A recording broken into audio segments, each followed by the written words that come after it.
저희는 사도행전의 하나님 나라에 대해서 계속 살펴보고 있습니다. 참 코비드로 인해서 힘들고 어려운 시기를 보내고 있지만 또 백신이 개발되어서 접종이 시작되었다는 희망적인 소식에 또 감사한 주간이 아닌가 싶습니다. 저희가 이제 한두 달만 더 참으면 이제 전체적으로 더 좋아질 거라고 생각을 합니다. 여러분 그렇게 기도해 주시고 같이 특별히 아픈 분들을 위해서도 계속 기도해 주시면 감사하겠습니다. 저희는 다음 주에는 감사절처럼 1, 2부로 나눠서 예배를 드리려고 하고요. 물론 인터넷 방송도 함께 하려고 합니다. 여러분의 상황을 보시고 참여하실 수 있는 분들은 1, 2부로 나눠서 참여해 주시면 좋겠고요. 그러지 않으신 분들은 인터넷으로 같이 참여해 주시면 감사하겠습니다. 지난주에 저희가 아볼로라는 젊은 사역자와 또 브리스길라와 아굴라라는 집사님 부부의 겸손에 대해서 살펴봤습니다. 에베소란 곳에 모여서 그런 일들이 일어난 것을 보았고요. 오늘은 그 에베소에 바울이 3차 전도를 하러 도착을 하는 일부터 19장이 시작이 됩니다. 바울이 1, 2차에 거쳤던 이 갈라디아 지역이라 그러죠. 갈라디아 지역, 지금 말하면 터키 땅의 가운데쯤 되는데요. 그 갈라디아 지역의 교회를 들려서 이제 터키 땅의 왼쪽에 속하는 아시아라고 불리는 지역. 이 에베소는 요한계시록의 7교회 중에 하나로도 나오지 않습니까? 그 에베소에 도착을 하면서 일어나는 일에 대해서 오늘 19장은 말하고 있습니다. 지난주 잠깐 말씀드린 대로요. 에베소는 저희가 살고 있는 이 LA처럼 대도시입니다. 무역 중심지였고 문화 중심지였고 모든 사상들이 뒤섞여 있는 곳이기도 했습니다. 물질들이 넘치다 보니까요. 영적인 것들을 추구하는 사람들도 많았는데 건강한 영적인 것을 추구하는 것보다 이상한 영적인 것들을 추구하는 것이 많았습니다. 그래서 그 지역에 가장 많았던 책은 마법책이었습니다. 마법을 어떻게 하느냐, 마술을 어떻게 하느냐. 또 뭐 이 LA도 타로점 같은 거 많이 하잖아요. 그럼 점치는 것들 이런 것들에 대한 것들이 많았고 미래를 어떻게 볼 것이냐에 대한 관심들이 되게 많았습니다. 그래서 그 당시에 가장 크게 나타났던 이단 중에 하나가 바로 영지주의라는 겁니다. 영지주의는요, 여러 가지 사상들이 다 섞여 있는 거예요. 여러 가지 사상들이 다 섞여 있어서 기독교에 아주 큰 이 방해를 했고 이렇게 부딪혔던 사상 중에 하나인데 이 사상이 에베소에도 가득했습니다. 에베소는 대도시였기 때문에요. 그 당시에만 24,000명 이상이 들어갈 수 있는 야외 극장이 있었는데요. 그 흔적이 지금도 남아 있습니다. 그리고 그 당시에 가장 세계적으로 이뻤던 여자 클레오파트라가 이 안토니우스하고 데이트를 자주 했던 곳이 바로 이 에베소입니다. 그리고 여러 가지 신상들이 많았는데 그 중에서 여신 아데미를 섬기는 이 아데미가 나중에 이름이 다이아나로 변하고요. 그 뒤에 나중에 비너스로 변하는데 이 아데미 신전이 있었는데 이 고대의 7대 불가사의 중에 하나라고 합니다. 기둥 하나가 얼마나 하냐면 남자가 5명이 손을 둘러야 기둥을 둘러쌀 수 있을 정도의 기둥 하나의 크기가 그랬습니다. 여러분 잠깐 그림을 한번 같이 보실까요? 저희가 이 에베소의 모습을 좀 보기 원하는데요. 이게 지금 에베소의 길이거든요. 이 시장으로 가는 길인데요. 이런 길들이 저기 한국까지 쭉 뻗어 있습니다. 지금도 이렇게 유적들이 많이 남아 있습니다. 네, 그 뒤에요. 이게 아데미 신이죠. 가슴 쪽에 있는 거는 저게 그 여인의 그 가슴이 아니라 그 물소의 고환을 상징해서 어떤 이런 성적인 것들을 통해서 풍요로움이 일어난다라는 대표였고요.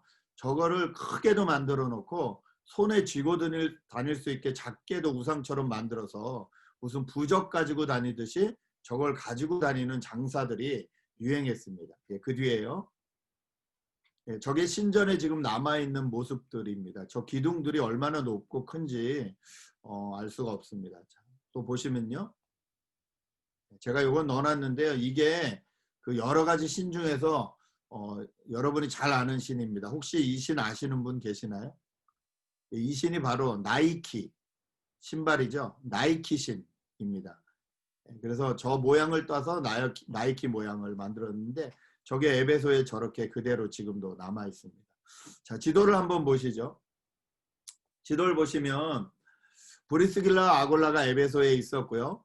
아볼로는 이제 고린도 지역으로 담임 목회하러 갔습니다. 그 사이에 이제 바울이 수리아 안디옥에서 시작해서 화살표 방향을 거쳐서 에베소에 도착한 것이 오늘 19장의 이야기입니다. 네, 감사합니다. 이 사도행전 19장을 보니까요. 아볼로처럼 침례 요한이 전한 회개하라는 말씀을 듣고 요한의 물 세례를 받은 그리스도인들이 있었다. 적어도 12명 이상 있었다. 그렇게 오늘 본문은 설명을 하고 있습니다. 그 세례는 회개를 중심으로 하는 세례였다는 것을 저희가 지난주에 나눴죠. 그런데 바울이 와보니까 그 요한의 세례만 아는 사람들이 여전히 있어서 그들에게 바울이 이제는 하나님이 주시는 성령의 세례에 대해서 이야기를 해줍니다.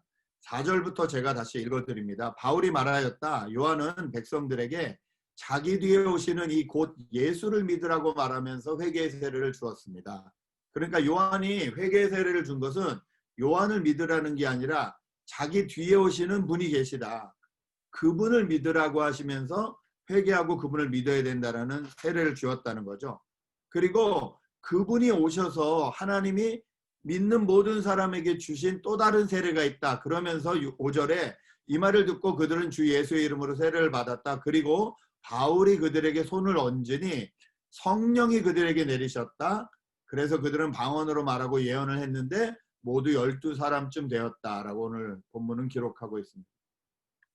여러분, 저희가 믿는 사람으로서 회개하고 예수를 믿는 과정이 필요합니다. 그런데 그것으로 충분하지 않고요. 그 뒤에 받아야 되는 회개의 세례 이상의 중요한 것은 성령의 세례입니다. 성령님이 우리 안에 오셔서 예수님이 세례 요한에게 침례를 받고 올라오셨을 때 하늘이 열리고 성령이 임했다 그랬거든요. 예수 믿는 사람에게 그냥 내 죄를 회개하는 회개의 세례에서 끝나지 않고 성령의 세례를 받아야 되는 이유가 오늘 분명히 나타나고 있습니다. 하나님이 이 땅에서 살면서 하나님의 뜻대로 하나님의 방향대로 우리가 살 수 있게 도와주시는 그 능력, 카운셀러가 성령님이십니다. 예수 믿는 건 내 죄를 깨닫고 내가 이제 죄인이구나 깨닫고 하나님 앞에 나오게 하시는 것도 성령님이시고요. 뿐만 아니라 그냥 죄만 깨닫고 끝나는 것이 아니라 이제부터는 그 죄성을 이기고 하나님 나라 백성으로 날마다 살아갈 수 있게 날마다 도와주시는 분도 성령님이십니다. 그러므로 우리는 이 바울이 말하고 있는 성령 세례, 성령 충만, 성령의 임재하심을 신앙생활 가운데 반드시 받아야 된다. 이거는 받아도 되고 안 받아도 되고가 아니라요. 정말 우리가 구하고 날마다 받아야 된다. 여러 번 말씀드렸습니다만 성령 세례는 또는 성령의 임재, 성령의 충만은요. 그 성령에 대해서 항상 생각나고 그분이 신경 쓰이는 상태를 말합니다. 사랑하는 사람이 생기면요. 그 사람이 항상 생각나고 무엇을 해도 그 사람이 신경이 쓰여요. 맛있는 걸 먹어도 그 사람이 생각나고 좋은 것을 가도 그 사람이 생각나요. 그게 사랑하는 상태이거든요. 마찬가지로 우리가 성령님을 사랑하고 성령의 충만함을 받는다는 건요. 성령님에 대해서 생각을 하고 있는 거예요. 그리고 그 성령님이 우리에게 얼마나 많은 것들을 주시고 또 많은 것들을 누리게 하시기 원하시는지 깨닫는 거예요. 이것은 성령의 충만함을 받을 때 나타나고 그 성령님을 따라갈 때 우리 안에 아름다운 성령의 결과들, 열매들이 나타나게 됩니다. 그러므로 저희는 날마다 성령님을 구해야 됩니다. 특별히 이렇게 어렵고 힘든 상황 가운데서는 누구나 앞길을 알 수 없습니다. 어떻게 사는 것이 가장 잘 사는 것일까요? 성령님을 따라 사는 것이 가장 잘 사는 길인 줄 믿습니다. 여러분, 날마다 아침에 눈을 뜨시면 하나님 앞에 기도하실 터인데 그때 꼭 구하십시오. 성령님, 오늘도 저를 인도해 주십시오. 하나님이 우리를 만드셨고 예수님이 우리를 구원해 주셨습니다. 그리고 예수님이 다시 오실 때까지 우리와 동행하시면서 우리와 함께 하시는 분은 성령님이라고 성경에 분명히 기록되어 있기 때문에 저희는 이 성령님의 임재를 날마다 구해야 됩니다. 그리고 그 성령 세례는 오늘 6절처럼 예언이나 방언과 같은 은사적인 모습으로도 나타납니다. 교회를 다니시는 분들 중에서도 특별히 장로교를 오래 다니셨거나 하시는 분들은요, 이 예언이나 방언은 좀 거부감이 있기도 해요. 왠지 광신적인 것이 아닌가라고 생각하시는 분들도 있고 그렇습니다. 왜냐하면 예언이나 방언에 대해서 좋은 정보보다 잘못된 정보들을 너무 많이 가지고 있어요.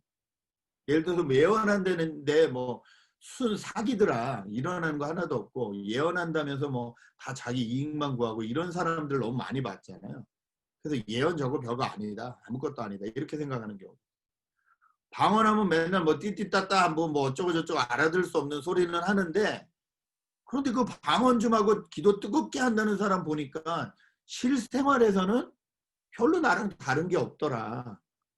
뭐 교회 안에서 뭐 시끄럽고 뭐 혼자 기도 다 하는 것 같은데 결국은 아니더라. 이런 어떤 잘못된 인포메이션으로 인해서 저희가 예언도 방언도 아예 나랑 상관없어 이렇게 생각하기 쉬운데, 성경은요 분명히 예언도 방언도 성경에 기록된 하나님이 주시는 은사들 중에 하나라는 거예요.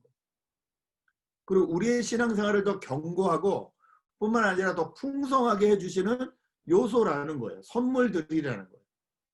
그런 의미에서 저는 저희 교회 모든 분들이 예언도 하시고 방언도 하게 되시길 주님의 이름으로 축복합니다. 일부 예배에서 이렇게 말씀드릴 때 에이 우리가 무슨 예언을 하냐고 그렇게 말씀하시더라고요. 여러분 안에도 그런 생각이 있으신지요? 그렇다면 먼저 제가 예언을 하겠습니다. 이 예언은 반드시 이루어지는 예언입니다. 잘 들으세요. 첫 번째, 사람은 다 죽습니다. 그리고 죽은 뒤에는 반드시 심판이 있습니다. 한 명도 예외는 없습니다.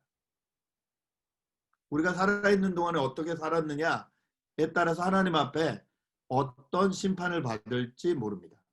그러나 분명히 우리는 심판을 받습니다. 이것이 예언입니다. 살아있는 동안에 예수 그리스도를 주로 고백한 사람은요, 이제 나만을 위해서 사는 것이 아니라 이웃이 보이기 시작합니다. 구원도 나 천국 가기 위해서만 받는 것이 아니라 이웃이 보이기 시작합니다. 그리고 그 이웃을 향해서 내가 무엇을 할 수 있을까라고 고민하게 됩니다. 이것이 진짜 예수를 주로 고백한 사람들입니다. 예수를 믿는다고 그러면서도 여전히 내 중심, 나만을 위해서 사는 건 미안하지만 예수를 안 믿는 것일 수도 있습니다. 이것이 제가 여러분에게 드리는 예언입니다. 여러분, 성경이 말하는 예언은요, 미래의 일을 말하는 것을 말하지 않아요. 성경이 말하는 예언의 예자는요, 예금할 때 예자예요. 저축한다 할 때 예자예요. 맡겨놓을 예자라 그래요. 무슨 말이냐? 성경이 말하는 예언은요, 이미 하나님이 맡겨놓으신 말이라는 거예요. 어디예요? 성경이에요. 그러므로 우리는 다 예언할 수 있어요. 성경에 맡겨놓으신 그 하나님의 말씀을 나눠주면 예언하는 거예요. 인간은 모두 죽습니다. 죽은 뒤에는 다 심판이 있습니다. 제가 한 예언 모든 것은요, 성경에 기록된 말일 뿐이에요. 저는 그것을 여러분에게 말한 것뿐이에요. 그러므로 예언은 무슨 노스트라다무스 예언처럼 뭐 미래에 일어날 예, 물론 성경에 미래에 대한 이야기들이 있죠. 그 미래에 대한 이야기들요, 성경의 근거에서 하면 예언이에요. 그런데 성경을 막 갖다 붙여서 자기 마음대로 조적해서 하면 그거는 예언이 아니에요. 성경이 말하는 예언이 아니에요. 저희는 성경적 예언, 다시 말해서 하나님의 말씀을 미래에 일어날 뿐만 아니라 지금 일어나고 있는, 또 과거에 일어난 일들을, 맡겨진 말씀들을 나눠줄 필요가 있다는 거예요. 자, 방언은 뭡니까? 방언은 띠띠빠빠가 방언입니까? 아닙니다. 방언이 처음 나타나는 건 사도행전 2장이잖아요. 거기에 보면 어떻게 나와 있죠? 적어도 16개 이상의 나라에서 온 사람들이 각자 자기의 말로 알아들었다라고 기록해요. 그러므로 방언하면 가장 중요한 역할이 뭐냐면요, 통한다는 거예요. 커뮤니케이션이 된다는 거예요. 여러분, 이 시대에 저에게 방언이 필요한 이유가 여기 있어요. 여러분, 옆 사람이랑 말이 통하시는지요? 사랑하는 가족들과는 말이 잘 통하시는지요? 저는 27년 살았지만 어제도 와이프랑 같은 차를 타고 1시간을 가면서 싸웠습니다. 생각하는 바가 달라서, 통하지 않아서. 통하고 싶잖아요. 근데 또 오늘 아침에는 새로운 발견을 했습니다. 제가 정확히 물건을 찝지도 않았고 그냥 대명사로 그거 어제 왜 안 해줬어? 라고 물었더니 그거가 뭔지를 알아듣더라고요. 섬찟했습니다. 그거를 그냥 알아듣는구나. 말로도. 이게 통하는 거잖아요. 여러분, 요즘같이 예언의 능력, 방언의 능력이 필요한 때가 있을까요? 정말로 우리에게 맡겨진 말씀을 불안해하고 힘들어하는 사람에게 증거해 줘야 될 시간이 이 예언의 시간, 요즘입니다.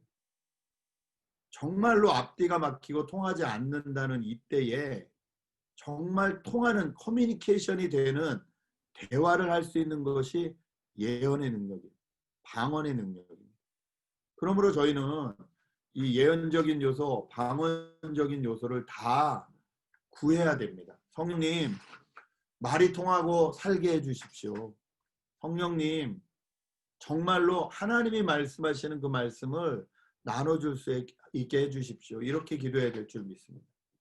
요즘 어른들은요, 젊은 사람들 앞에 꼰대라고 불릴까 봐 말을 잘 못한대요. 저만 해도 벌써 나 때는 말이지 이러면 이제 큰일 나는 거거든요. 그러면 젊은 사람들이 다 이 나이 많은 사람들의 말은 필요 없다라고 생각하나? 그렇지 않아요. 이렇게 혼란한 시대일수록 정말로 멘토가 필요해요. 인생을 더 살아보고 그 경험을 통해서 더 우리가 가야 될 길들을 알려줄 수 있는 사람들이 필요합니다. 여러분 그렇지 않으신가요? 제가 50년밖에 안 살았지만 50년을 살아보니까 제가 결정할 수 없는 순간들이 참 많이 생기더라고요. 그럴 때 지혜가 필요하더라고요. 저에게 그런 역할을 해주셨던 분은 저희 어머니셨습니다. 많은 부분에서 책도 많이 읽으셨고 경험도 많으셔서 객관적인 이야기를 많이 해주셨어요. 제 잘못에 대해서도 분명히 얘기해 주셨고, 그래서 참 어머니에게 지혜를 구하고 제 멘토로, 인생의 멘토로 제가 어머니를 생각한 적이 참 많습니다. 그런데 1년 반 전에 어머니가 쓰러지시고 난 뒤부터는 그 역할이 잘 되진 않으세요.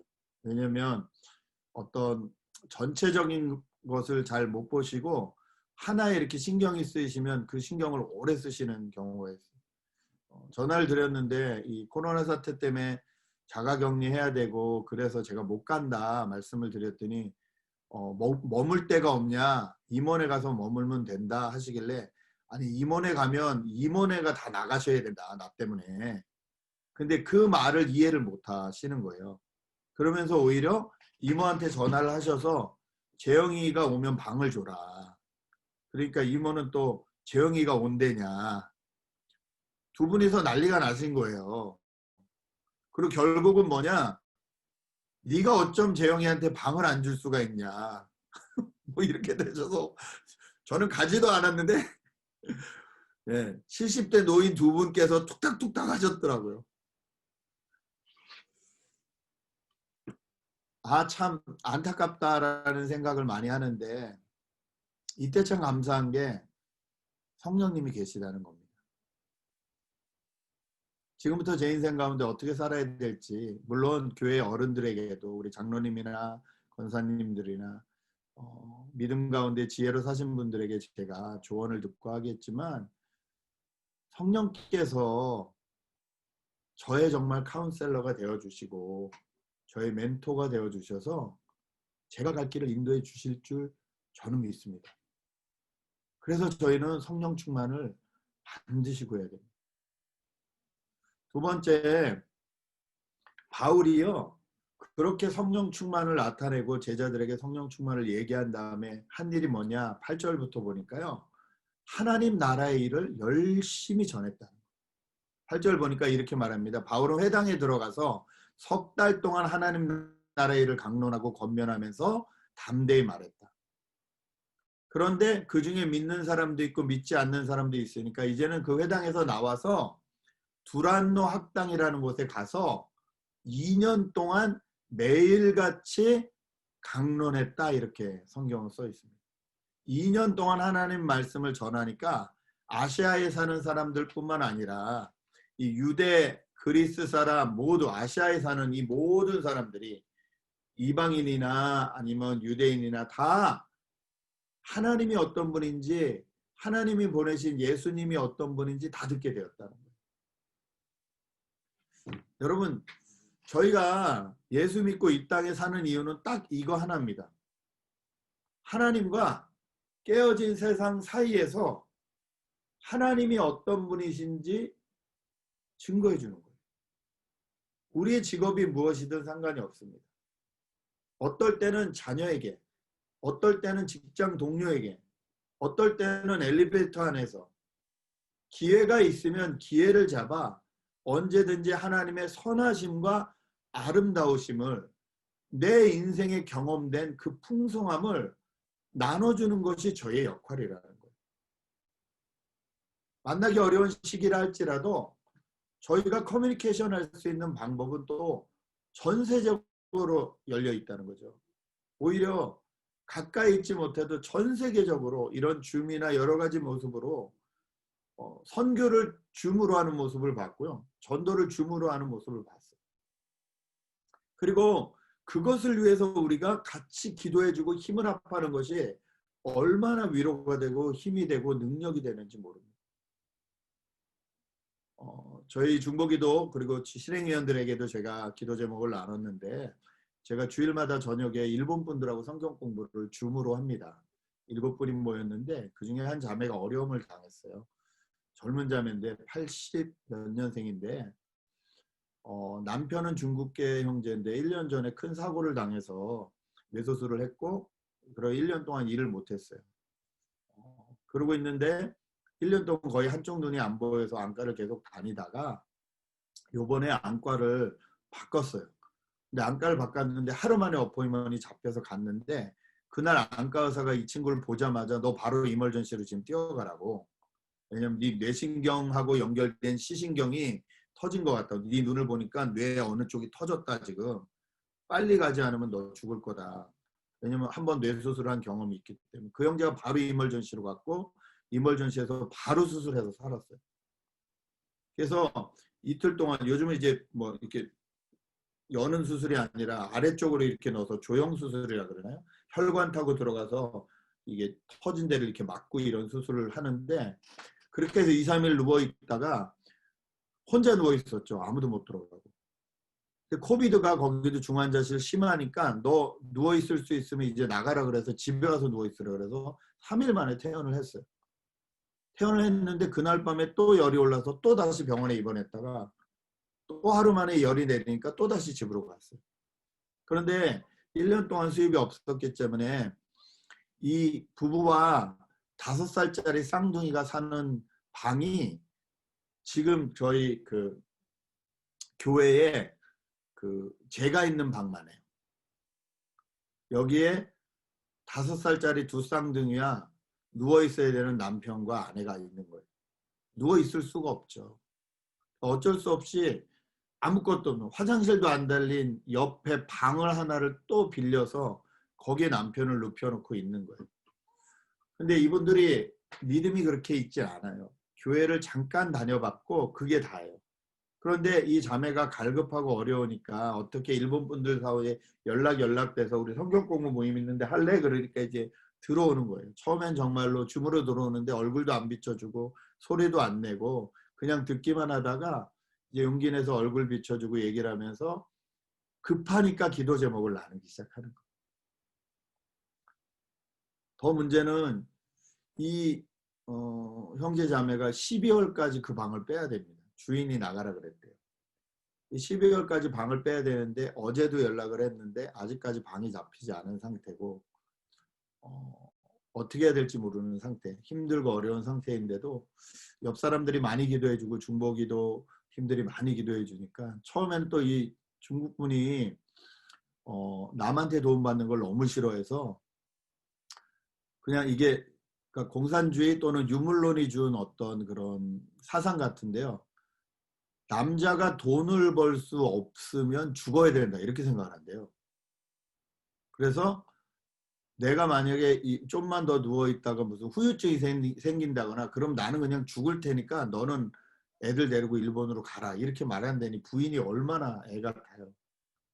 이 남편 마음을 하나님이 바꿔주시도록 기도 부탁을 하고 살집을 위해서도 기도 부탁을 하고 여러 가지 기도 부탁을 하는데 정말 많은 분들이 지금 기도해주고 계십니다. 그 남편이 혼자서 덩그러니 그 방에서 일주일 이상 누워 있다가 아내가 갔을 때 하는 말이 그거라는 거예요. 나도 안다고. 내가 안과를 하루 만에 그렇게 어포인먼트 해서 가서 그때 바로 병원에 이멀전시를 갈 수 있었고 또 바로 수술이 돼서 지금 이렇게 살 수 있는 게 하나님의 은혜라는 걸 내가 안다. 이렇게 얘기를 했다는 거예요. 거기까지만 마음이 열렸어도 이 자매는 너무너무 기뻐하고 좀 살 소망이 생기는 거예요. 이 자매가 막 우울증처럼 막 이렇게 처지고 있었거든요. 그러면서 이 자매가 더 적극적으로 기도 부탁을 했습니다.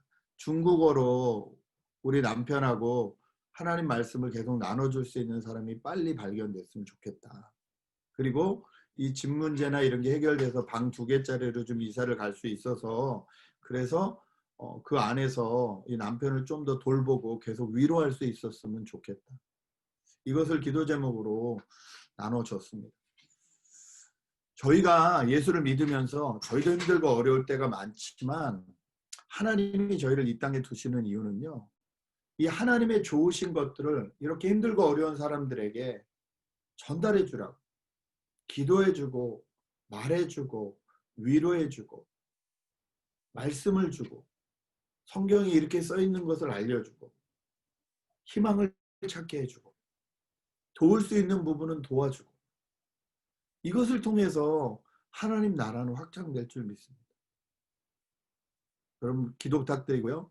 자매 이름이 사또이고요. 형제 이름이 양형제입니다. 양형제, 사또자매 그리고 5살짜리 두 쌍둥이 아들. 정신이 하나도 없어요. 전화를 하는데도 뛰어다니고 뭐 정신이 하나도 없는데 그 가정을 위해서 여러분 같이 기도해 주시고 저희가 어제 저희 교회에 그 패티오에서 결혼식을 했어요. 이 코비드 때문에 결혼식을 못한 제가 아는 교회 목사님 그 청년들이 1년 동안 결혼식을 계속 못하다가 이제 더 이상 못 기다리겠다 해서 야외를 찾다가 이제 저희 교회 컨택이 와서 저희 교회가 빌려드렸어요. 그래서 10명 모여서 가족 10명만 딱 모여서 같이 야외에서 마스크 쓰고 결혼식하고 이렇게 했는데 그러면서 이제 청소비하고 사용비를 좀 받았습니다. 저희가 그걸 이제 다 약관을 만들어 놨거든요. 교회에서 사용할 때 어떻게 하겠다. 그래서 저는 그 물질을 그분들에게 좀 흘려보냈으면 합니다. 얼마 되지는 않지만 그렇게 모이는 돈들은 저희가 그렇게 사용하면 좋겠다라는 생각을 합니다. 여러분 바울은요. 하나님 나라에 대해서 날마다 이야기를 해줬습니다. 그렇게 할 수 있었던 이유는요. 바울이 하나님 나라를 살아서 그래요. 하나님 나라를 경험했기 때문에. 여러분 저희도 하나님 나라를 경험하고 살아야 될 줄 믿습니다. 그렇게 저희를 도와주시는 분이 성령님이십니다. 기도하시는 가운데 날마다 성령님의 은혜를 구하고 또 하나님이 나에게 하나님 나라를 어떻게 증거하라고 하시는지 하나님이 깨달음 주시는 대로 한 걸음 한 걸음 순종하며 동참하며 그렇게 같이 공동체를 이루어 하나님 나라, 먼저 그 나라와 그 의를 구하는 우리 사랑하는 웨스트 LA 이마고데이 교회 모든 성도님들 되시길 주님의 이름으로 축복합니다. 기도하겠습니다. 제가 기도하고 잠깐 한 15분 동안 나눔을 갖고 다시 모여서 마지막 찬양하고 마치겠습니다. 같이 기도하겠습니다. 하나님, 회개의 세례에 끝나지 아니하고 우리를 풍성하게 하시고 깨닫게 하시는 성령의 세례를 바울이 그들에게 허락하여 주었습니다. 하나님이 바울을 통하여 그들에게도 성령을 허락하여 주셔서 이제는 한쪽에 치우친 신앙생활이 아니라 풍성한 하나님 나라를 경험할 수 있는 신앙으로 그렇게 삼아 주셨습니다. 방언하고 예언하며 막혔던 부분이 뚫리고 커뮤니케이션이 일어나고 정말 하나님의 맡겨주신 말씀들이 잘 증거되는 일들이 계속 있어서 2년 동안 에베소에 하나님을 모르는 사람들이 하나도 없게 되었다라고 오늘 성경은 기록하고 있습니다. 주님, 저희가 이 땅에 살면서 저희가 일하는 직장에서 저희가 생활하는 가정에서 저희가 또 속해 있는 모든 공동체 가운데 하나님 저희를 통하여 하나님이 증거되기를 소원합니다. 내가 경험한 하나님, 나를 풍성하게 하신 하나님이 다른 분들에게도 증거되어서 그분들도 하나님 나라를 같이 살아갈 수 있는 그 일에 쓰임받는 저희를 한 사람 한 사람 될 수 있도록 주님 인도하여 주시옵소서. 이번 주에도 하나님이 어떻게 동행해 주실까 기대하며 사는 저희들 되게 도와주시옵소서. 예수님의 이름으로 기도합니다. 아멘.